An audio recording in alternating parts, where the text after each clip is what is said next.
S heslami sa stretávame dennodenne a prakticky všade. Nameníme uzamknutú SIM kartu, plnú účet banke, účet na Discorde, to sú všetko dôležité veci. Ale aj tak väčšina ľudí netuší, ako vlastne tieto hesla fungujú. Možno ťa niekedy napadlo, že keď sa prihlásíš napríklad na Google, tak predsa Google vie tvoje heslo, lebo mi ho skontroluje, či je správne. Má teda Google prístup ku všetkým heslám na celej planete? No, nie je to úplne tak. Keď si vytvoríš heslo, napríklad moje super heslo 1, 2, 3, tak na tvojom zariadení sa heslo premení na dlhý nezmyselný reťazec tzv. Hash. A tento hash sa uloží na server Google. Nie je tvoje heslo. Čiže pri prihlasovaní si Google neporovná tvoje heslo. Napísal si moje super heslo 1, 2, 3, ja mám uložené moje super heslo 1, 2, 3 sedí, ale ty zadaš svoje heslo do prihlasovacieho okna, Google ho znovu zašifruje, Google porovná tento nový hash s uloženým hashom a ak sa zhodujú, tak ťa prihlási.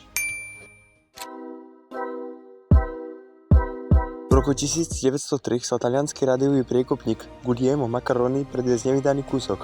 Chcel odoslať správu na vzdialenosť takmer 500 km z Cornwallu do Londýna, konkrétne do kráľovskej prednáškovej siene. Keď sa malo všetko začať, prístroj sám prijal správu v morzovke. Po dekodovaní sa však na papieri niekoľkokrát objavilo slovo Krisa a potom aj posmešná básnička. Nešlo o chybu zariadenia, ale o akciu Nevilla Maskelyna, ktorú správu doslal z vedľajšej budovy. Tento vedecký nadšenec chcel upozorniť na bezpečnostné rizika spojené s touto technológiou. Túto udalosť môžeme označiť za jednu z prvých hackov v histórii. Dnes už bohužiaľ hackovanie používame za niečo úplne bežné. Hacking v dnešnej dobe rozdielujeme na 3 kategórie. Whitehat, to sú bežní IT zamestnanci, firma ich zamestnáva, aby hľadali chyby v systémoch a odstraňovali ich. Greyhat, to sú ľudia, ktorí robia hacking ako zábavku.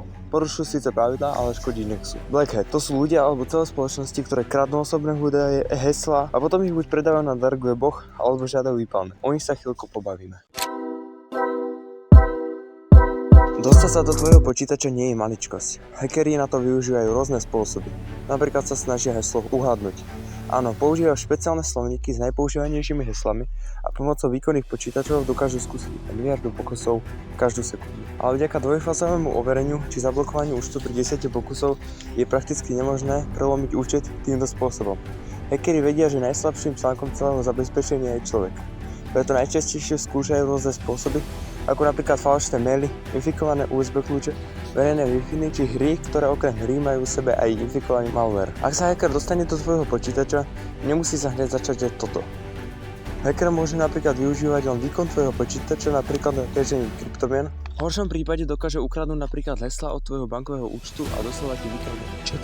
Ak hacker ovládne napríklad 100 000 počítačov, ktoré ťažia nejaký druh kryptomeny, tak denne môže zarobiť až 10 000 eur, bez toho, aby si to užívateľia všimli. Stať sa hackerom je fakt jednoduché. Stačí pochopiť, ako fungujú IP adresy, Wi-Fi siete, DNS, TPC, IP porty a je dobré mať Linux základy. Ale nemusíš byť síce super programátor, ale mal by si vedieť používať aspoň Python, JavaScript a Bash. Keď to budeš vedieť, tak ti už stačí nazývať nejakú tmavú miestnosť, kúpiť si nové okuliare.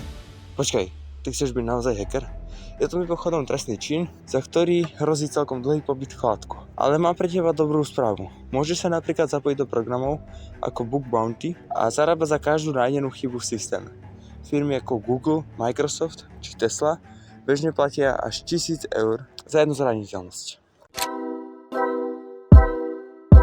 Treba dodať, že existujú skupiny hackerov, ako napríklad Lazarus Group, ktorá je pravdepodobne podporovaná Severnou Koreou. Ide síce o Black Hat, ale samotní hackeri sú prakticky safe. To isté platia v skupinách APT28 a APT29, ktoré sú často spojené s ruskými spravodajskými službami a údajne majú na starosti rozsiahle útoky na politické organizácie, štátne inštitúcie či výskumné organizácie. Hackerstvo je vážna téma a podľa odhadu z roku 2024 stála kyberkriminalita celý svet 9,5 bilióna amerických dolárov. Skrátke, nepreraziteľné heslo neexistuje, ale existujú heslá, ktoré by aj s najvýkonnejšími počítačmi na planete trvalo prelomiť milióny až miliardy rokov. Napríklad také 12-miestne heslo, zložené z náhodných čísiel a písmen, by hackerovi trvalo prelomiť cca 20 miliónov rokov. A to za predpokladu, že by skúšal rôzne kombinácie rýchlosťou 100 miliard pokusov za sekundu. Tých kombinácií je viac ako piesku na všetkých plážiach Zeme. Ale aj tak sa teoreticky môže stať, že to heslo uhádne na prvú dobrú. Na záver ti chcem dať už iba tipy, ako vytvoriť dobré heslo. Čiže používaj dlhšie heslá, použij dvojfázové overenie tam, kde sa to dá a nepoužívaj heslo typu 1, 2, 3, 4, 5, 6. Ide o najpoužívanejšie heslo za posledných 10 rokov. Ak by si chcel overiť, či tvoje heslo nie je prelomené, môžeš to skúsiť na tejto stránke. Je to fakt zaujímavé, chod to skúsiť. A to už bude pre toto video všetko. Čaute.